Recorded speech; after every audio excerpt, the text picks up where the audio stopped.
Gotta find my way to you, even though you're next to me. No matter what I do, your heart is drifting out of reach. Head underwater, I'm swimming harder, trying to keep this alive. Gotta find my way. Sebelumnya, Assalamualaikum warahmatullahi wabarakatuh. Waalaikumsalam warahmatullahi wabarakatuh. Mas, minta tolong buat mimpi doanya. Bagaimana sebelum kita belajar mendengarkan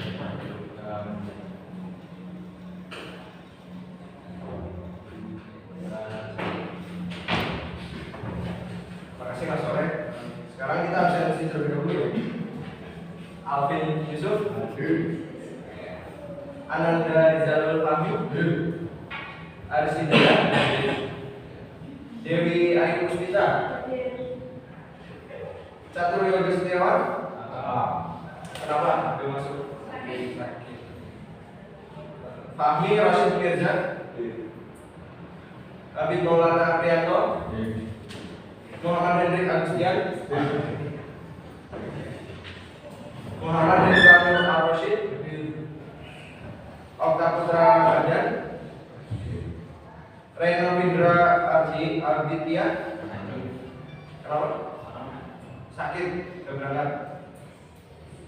Selanjutnya Setia Andika Asa, Soleh dan Arfamaslo, Tifarat Maladewi.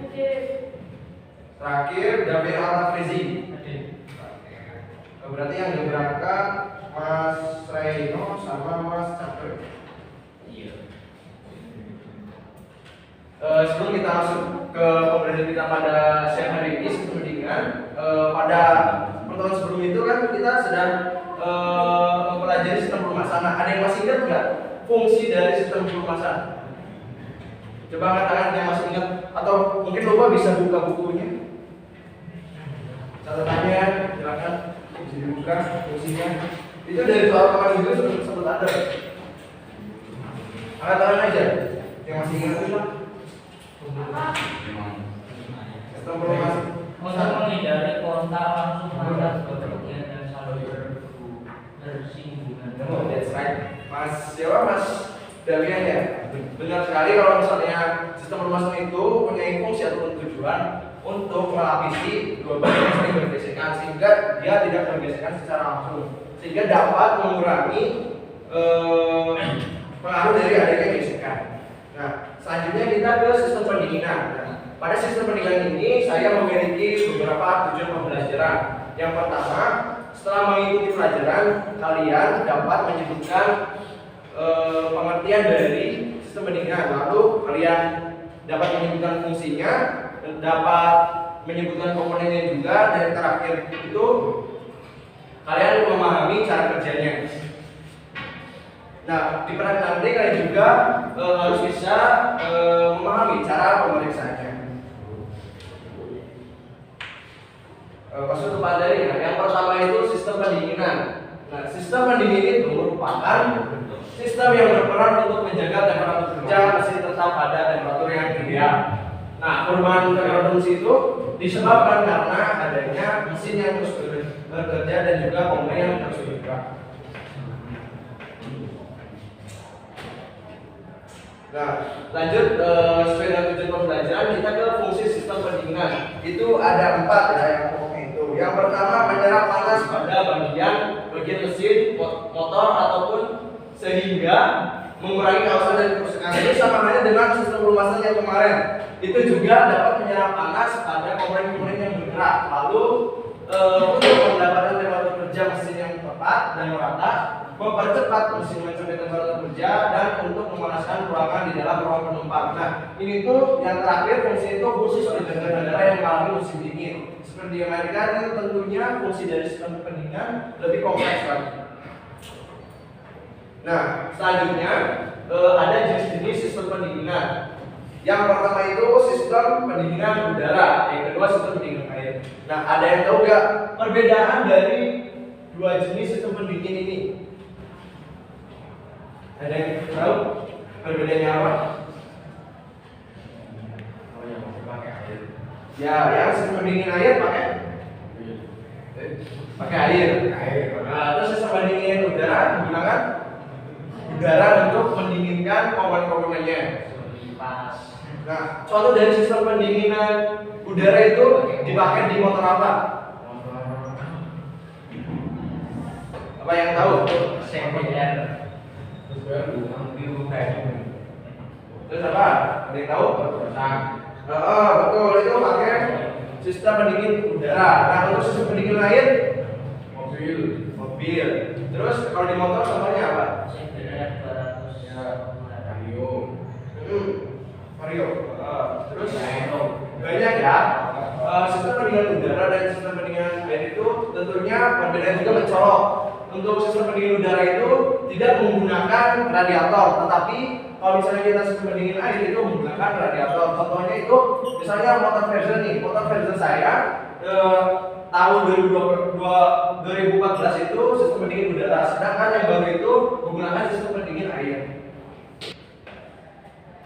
Selanjutnya ya, sistem pendingin udara itu merupakan sistem yang menggunakan sistem perambatan oleh udara luar yang temperaturnya lebih rendah melalui sirip-sirip pendinginan. Cara kerja sendiri itu panas yang ditimbulkan dari mesin itu dipindahkan ke ruang atau ke dinding silinder dan melalui sirip-sirip menuju ke udara luar. Nah, penggunanya itu seperti yang tadi telah disebutin sama Mas Ananda itu kebanyakan kendaraan ringan, motor-motor unit kecil, terus juga ada mesin VW lama dan diesel. Selanjutnya ke sistem pendingin air. Nah, sesuai dengan namanya ya, sistem pendingin air ini tentunya menggunakan media cair dalam mendinginkan komponennya. Kelebihan sendiri itu banyak, tetapi di samping kelebihan tentunya ada kekurangan. Nah, bisa kalian lihat ini beberapa kelebihan dari sistem pendingin dan juga kekurangannya. Cara kerjanya sendiri itu terbagi menjadi dua fase. Yang pertama itu ketika motor dingin, yang kedua ketika temperatur kerja atau ketika panas. Nah, mudahnya gini nih, kalau misalnya temperaturnya dingin itu termostat tinggal terbuka, jadi air itu berputar di dalam mesin. Jadi dia itu tetap berputar di dalam mesin sampai temperatur kerja. Sedangkan pada saat temperatur kerja ataupun sudah mencapai suhu tertentu, itu nantinya termostat bakal terbuka sehingga air yang sudah mengambil atau menyerap panas dari komponen yang bergerak itu tentunya akan dikeluarkan melalui upper tank. Upper tank di bagian radiator sehingga didinginkan di radiator oleh udara luar. Itu mudahnya. Nah, selanjutnya ada yang mau ditanyakan terkait dari sistem pendingin ini, jenis-jenisnya? Ada yang mau ditanyakan atau belum? Sampai sini paham? Paham. Oke. Selanjutnya kita ke komponen sistem pendinginan itu ada beberapa ya. Yang pertama itu ada radiator. Radiator di sini ada yang mau tahu bentuknya kayak gimana? Tahu bentuknya kayak gimana? Kotak. Terus bentuk radiator, terus tangki cadangan. Nah, tangki cadangan itu yang mana? Itu yang digambar. Nomor 9. Terus kalau kata pompa air di mana? 5. Di 6, nomor 6 di sini di dekat kipas. Terus termostat itu di mana? Itu di situ ada di nomor 5. Terus kipas pendingin dan terakhir itu water jacket. Itu di water jacket itu terletak di antara dinding silinder 1 dan silinder 2 dan silinder lainnya. Yang pertama itu radiator. Fungsinya itu untuk mendinginkan cairan pendingin yang telah menjadi panas setelah melalui saluran water jacket. Nah, bagian itu ada upper water tank dan juga lower tank. Next aja ya, langsung ke tutup radiator. Di samping ada radiator juga itu terdapat tutup radiator yang fungsinya juga berbeda lagi. Itu untuk menaikkan titik tinggi air pendingin dengan jalan menahan ekspansi air pada saat air menjadi panas sehingga tekanan air menjadi lebih tinggi daripada tekanan udara luar. Nah, selain itu juga fungsi lainnya itu untuk mematangkan air pendingin dalam sistem meskipun dalam keadaan dingin ataupun panas.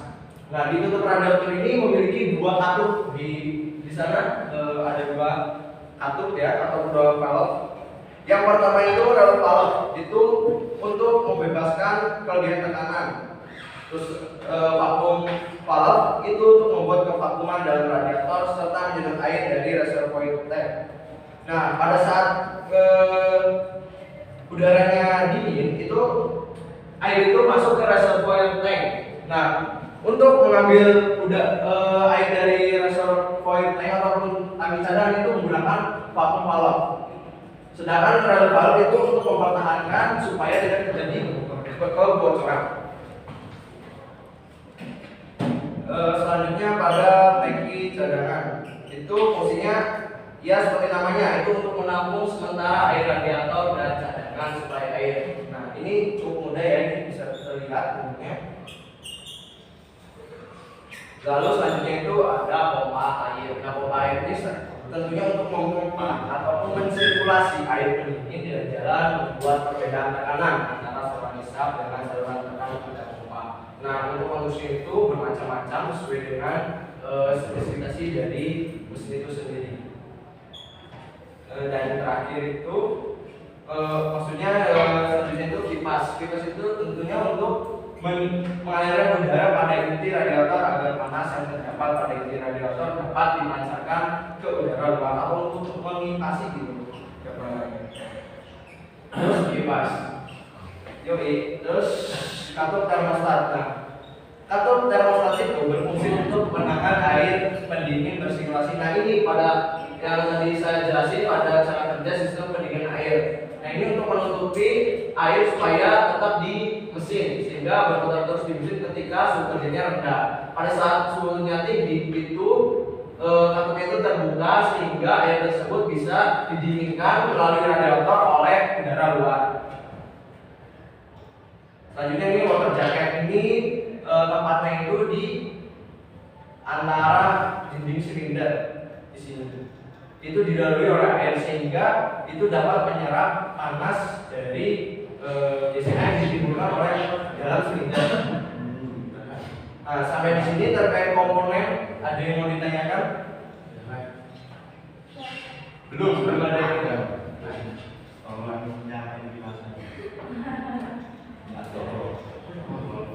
Saya nggak tahu.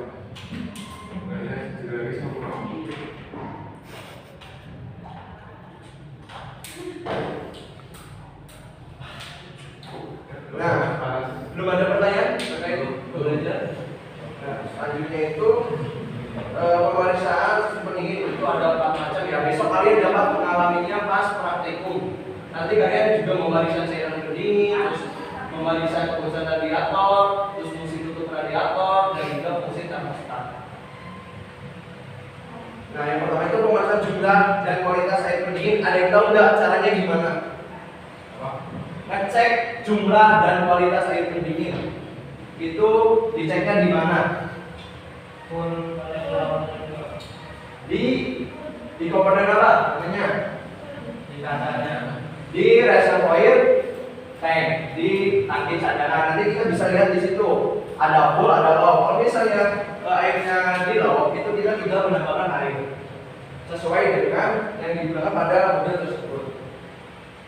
Terus selanjutnya kebocoran radiator ini cukup agak susah juga ya ini. Ini menggunakan radiator tester. Ada yang pernah pakai ini belum? Radiator tester. Belum. Ini caranya tinggal dimasukkan ke lubang dari radiator sehingga kita dapat menekan radiator tester sehingga ketahuan tekanannya itu berapa. Dan untuk spesifikasinya sendiri itu bermacam-macam. Tergantung dari kendaraan itu. Selanjutnya fungsi tutup radiator. Ini tuh cukup unik ya. Itu bisa digunakan tutup radiator. Itu ditekan sama halnya dengan radiator itu sendiri. Pakai radiator cap tester. Nanti bisa terlihat tekanannya berapa. Nanti kalau misalnya kurang dari spesifikasi itu harus diganti. Sulit untuk diperbaiki untuk radiator itu sendiri. Nah, untuk pemeriksaan fungsi termostat ini cukup gampang. Itu tinggal dimasukin ke panci. Kita nyiapin panci terlebih dahulu, terus dipanasin. Terus kita nyiapin termometer untuk mengetahui suhunya itu berapa di daerah tersebut. Lalu ketika sudah mencapai suhu tertentu, kita tinggal memasukkan termostat. Nah, kita bisa tahu untuk memeriksa standar awal penggunaan kartu, terus juga untuk memeriksa tinggi kenaikan kartu. Nah, untuk tinggi kenaikan kartu itu menggunakan filler gauge ketika suhunya 80 sampai 90 derajat Celcius. Nah, untuk spesifikasinya itu pada 95 derajat itu dapat menghantar atau lebih.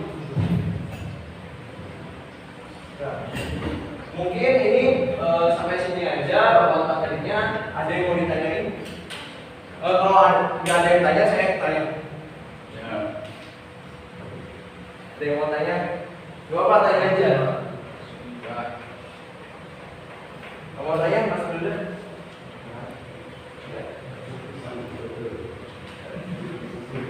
Oke, kalau udah ada yang tanya, saya tanya ya.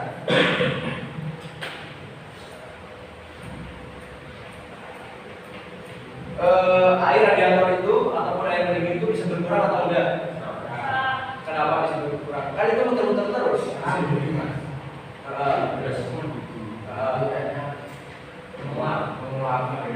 Terus yang lain? Ada jawaban lain?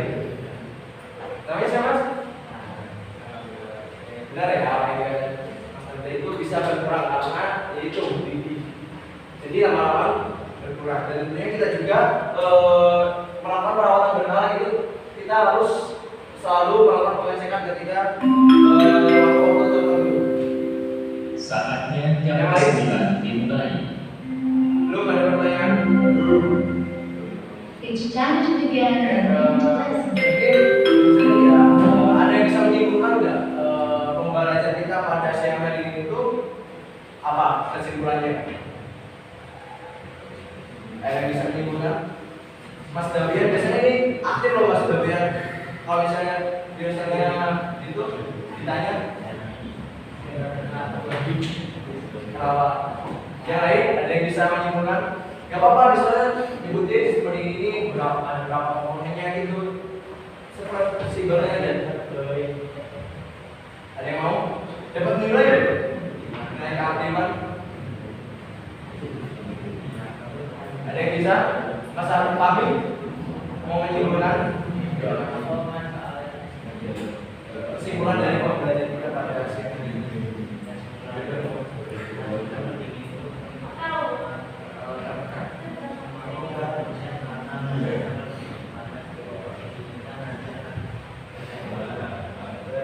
Dan mempercepat adanya overheating. Benar ya kata Mas Gabriel ya. Sistem pendingin itu penting banget ya bagi kendaraan. Dimana kalau kita tidak menggunakan sistem pendinginan, itu mesin dapat overheat. Tadi Mas ditanya juga mau jauh sekarang jawab bagus Mas kami. Nah, bisa terjadi overheat seperti itu. Nah, untuk selanjutnya itu saya kasih tugas. Tugasnya cuma 5 soal ya. Ini silakan bisa dikerjakan dan dikumpulkan nanti. Mungkin cukup sekian ya dari saya.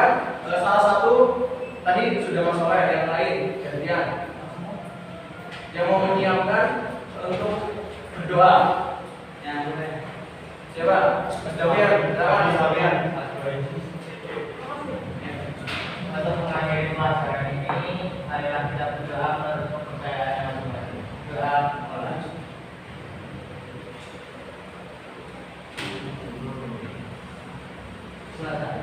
Baik, terima kasih sekian. Besok kita masuk ke materi sistem bahan bakar konvensional. Jadi kalian bisa searching atau belajar mengenai sistem bahan bakar sehingga nanti pada pembelajaran selanjutnya itu kalian bisa aktif dalam pelajaran. Mungkin cukup sekian dari saya. Wassalamualaikum warahmatullahi wabarakatuh.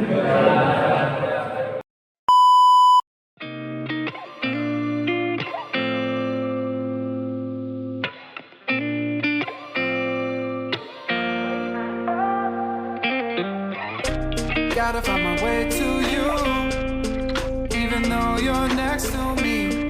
No matter what I do, your heart is drifting.